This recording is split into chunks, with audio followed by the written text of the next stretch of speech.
और रहने वाला इसी जगह मुचा गांव का हूँ, डिस्ट्रिक्ट आजमगढ़। आप आजमगढ़ में है ही, तो आजमगढ़ के बारे में क्या बताना। जहां भी लोग रहते हैं हर जगह कुछ ना कुछ नाम रोशन कर देते हैं, है ना। तो उसमें आज से कुछ साल पहले अकेला था, तो सिस्टम का साथ लिया, नाम रोशन किया। अब नाम रोशन करने वाला मैं कोई और नहीं, मेरे पीछे मेरे मेंटर्स, मेरे सीनियर्स, सिस्टम का सपोर्ट रहा। तो एक यहां से सपोर्ट हुआ और एक आदमी इतना बड़ा काम कर सकता है। और इस हाल में आज इतने लोग बैठे हैं, मैं पूरे भरोसे के साथ बोल सकता हूँ, विश्वास के साथ बोल सकता है, पूरे भारत में इतिहास लिख जाएगा, पूरे भारत में इतिहास लिखा जाएगा।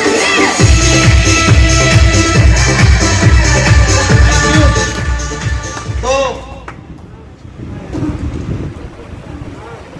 बहुत नॉर्मल परिवार से थे, बैकग्राउंड बहुत बड़ा था नहीं, अपने पास कुछ नहीं था।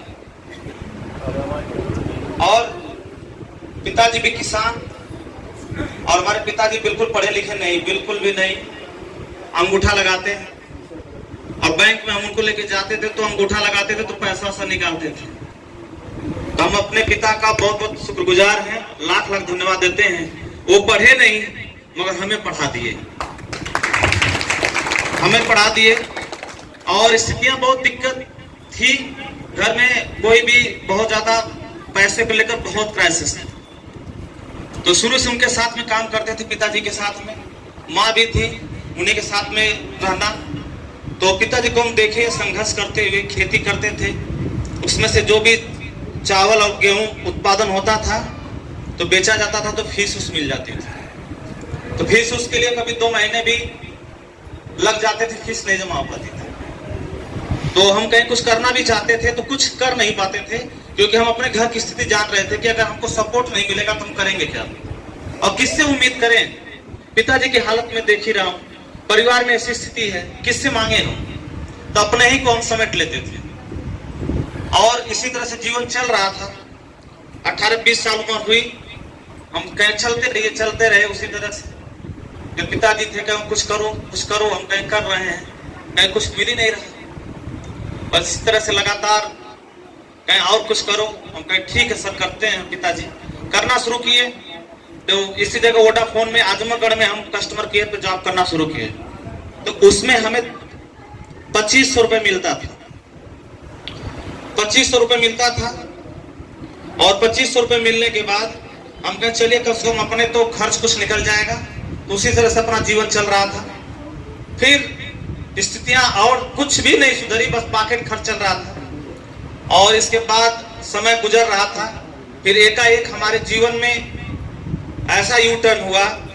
उस समय हम इंटर की परीक्षा दे रहे थे, इंटर फाइनल ईयर था, ये डीएवी कॉलेज था, इसी में मैं एग्जाम दिया था। उस समय मैं बहुत स्थिति मेरी खराब हो चुकी थी। जो हमारे भाई थे, हम लोग 4 भाई थे, हम सबसे छोटे, उसी में के बीच वाले भाई हमारे एक्सपायर हो गए। और जब वो एक्सपायर हुए तो पूरा कहानी एकदम पूरी तरह से घर की ध्वस्त हो गई, पूरी तरह से एकदम गला खड़ा गई। क्योंकि वही कमाने वाले, अब और भी दिक्कत, और भी समस्या, अब हम क्या करें। तो उस समय बस एक ही दिमाग में चलता था, क्या करें। तो कैसे कैसे खींच के हम 3 साल अपना जीवन चलाए। 3 साल में हम ग्रेजुएशन कंप्लीट किए। और 3 साल करने के दरमियान इसी जगह हमने बेलैसा में ट्रांसफार्मर कंपनी थी, मैंने उसी में जॉब करना शुरू किया। 3500 की नौकरी पे करना शुरू किया। और मेरे समय में ये आने लगा कि अब क्या होगा जीवन का, क्योंकि इससे तो हम हैं मगर हमारा जीवन नहीं चल सकता है। अब क्या करें यहां से। उधर भी भाई भी गए, इधर भी अपने पर जिम्मेदारी, बच्चों की जिम्मेदारी, मैडम की जिम्मेदारी, शादी हुई नहीं, अब परिवार आ गई, घर वाले बोले कि नहीं आपको सब कुछ करना पड़ेगा, जिम्मेदारी। हम कहें कैसे करें, हिलते थे, हम कहें कैसे करें। लोगों ने कहा एक्सेप्ट करिए। हमारे सामने बड़ी चैलेंज हो गई। बच्चे भी थे हमारे भैया जी के, हमने कहा चलिए कोई बात नहीं, होगा जो ऊपर वाले ने किया सब अच्छा होगा। माता पिता का ऐसा संस्कार था, हमने कहा कि एक पारी और लाइफ का, हमारे जीवन का टर्निंग पॉइंट था दोस्त, कितने लोग यहाँ बैठे होंगे, भरोसा हो भी सकता है, नहीं भी हो सकता है, मगर मेरी लाइफ का एक पल ऐसा था, मेरे जीवन को एकदम झकझोर के रख दिया था उस समय, जब मेरे परिवार में सब लोग इधर उधर हो गए थे और मैं अपने भाई के, भैया के बेटे को देखा, उनकी मैडम को देखा, दुनिया में कोई ठिकाना नहीं था, एक जगह बैठ के लोग रो रहे थे और मैं बोला कि अब कुछ हो या ना हो। मेरे अंदर से आवाज आई, कुछ हो या ना हो, जिंदगी चले या ना चले, मगर जब तक कोई था तो मेरा सहारा था, और आज के बाद मैं कसम खाता हूं इस बार परिवार का सहारा मैं खुद बन जाऊंगा।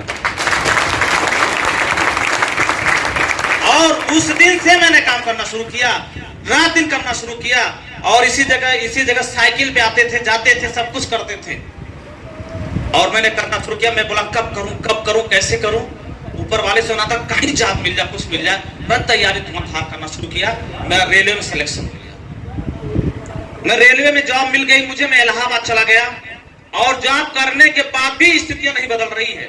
घर पे पिताजी को खेती का पैसा देना है, बहन को देना है, भाई को देना है, बहन का भी मुकदमा उसी में, बहन का भी मुकदमा उसी में चल रहा था। मैं इसी छतवारा से जो रास्ता है ना सिधारी का, इस पे बार कितना बार साइकिल से गया हूं, अपने बहन को बैठा के गाड़ी से लेके, गिनती नहीं रही, काउंटिंग नहीं रही, खुद चक्कर कचहरी कर लगाया और बोला क्या होगा भगवान। स्थितियां बहुत दयनीय थी, कुछ था नहीं, वकील को सिर्फ फीस देना था, तारीख पे तारीख बढ़ती जा रही थी। फिर जब जॉब मिला इलाहाबाद में, मैं चला गया, 2-3 साल मैंने जॉब किया, कुछ पैसे हमारे अकाउंट में 10,000 रुपया तक एक साथ नहीं हो पाया था।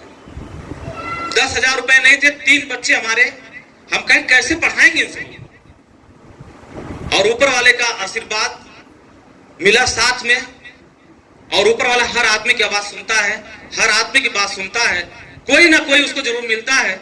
मेरे जीवन में भी एक ऐसा अवसर आया, एक ऐसा क्षण आया, एक ऐसा पल आया, मैं भी पहचान सकता था, मैं भी इनकार कर सकता था, मैं भी उसको ठोकर मार सकता था, मगर मुझे लगा कि ये वही पल, यही वो क्षण है, मेरी जिंदगी को बदल सकता है।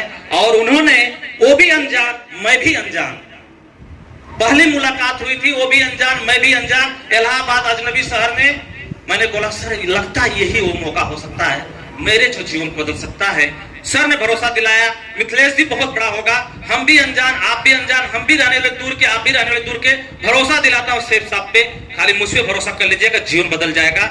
और मैंने सर पे भरोसा किया, वो कोई और नहीं, हमारे ग्रेट मेंटर, हमारे पथ प्रदर्शक, हमारे आइडियल, हमारे भगवान। आज के डेट में लोग बोलते हैं भगवान होते नहीं, मगर दिल से मैं बोलता हूँ जो आपकी जिंदगी बदल दे, जो आपके दुख सुख में खड़ा हो जाए, रियल में वही सबसे बड़ा भगवान है, वो हमारे आदरणीय श्रीमान अच्छे महागुरु जी के लिए मैं चाहूंगा जबरदस्त ताली होनी चाहिए। लाखों है दीवाने तेरे, लाखों है दीवाने, लाखों है दीवाने। और उसी इलाहाबाद में बोला सर मैं तो ज्वाइन कर लूंगा, मगर मैं काम नहीं कर पाऊंगा, क्योंकि इलाहाबाद में तो कोई जानने वाला नहीं, आजमगढ़ में तो ढेर सारे जानने वाले, आजमगढ़ में तो बहुत लोग हैं, मगर इलाहाबाद में 4-5 हैं। कहे कोई बात नहीं, कोई नहीं जानने वाला, एक दिन आपका हजारों का नेटवर्क बनेगा। हम कहें सर हजारों बन जाएगा, बोले हाँ हजारों बन जाएगा। तो हम कहें सर चलिए, आप भरोसा दिला रहे थे, करता हूं।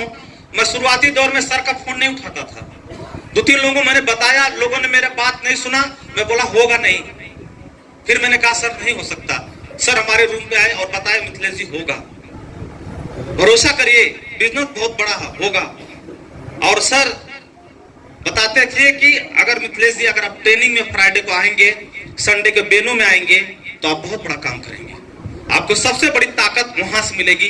तो सर ने मुझे, जब मैं नहीं आता था तो सर हमें उठा के हमारे रूम पे जाते थे, अपने ग्लैमर FI से जाते थे और लेके आते थे, फिर ट्रेनिंग पे दिलाते थे, फिर ट्रेनिंग पे छोड़ते थे। और ऐसा कई बार हुआ। और सर ने इतना सहयोग किया कि अपनी गाड़ी भी हमें दे दी कि मिथिलेश जी इसी गाड़ी से आइए जाइए। हम कहे सर के पास इतना पैसा कमाते होंगे, 10-5 गाड़ी होगी, हाँ कोई बात नहीं, मुझे दे दिए होंगे। मगर जब मैं रियल में हकीकत जाना तो सर के पास भी खाली एक गाड़ी थी, ग्लैमर FI, और उसी से चलते थे। और मैं बोला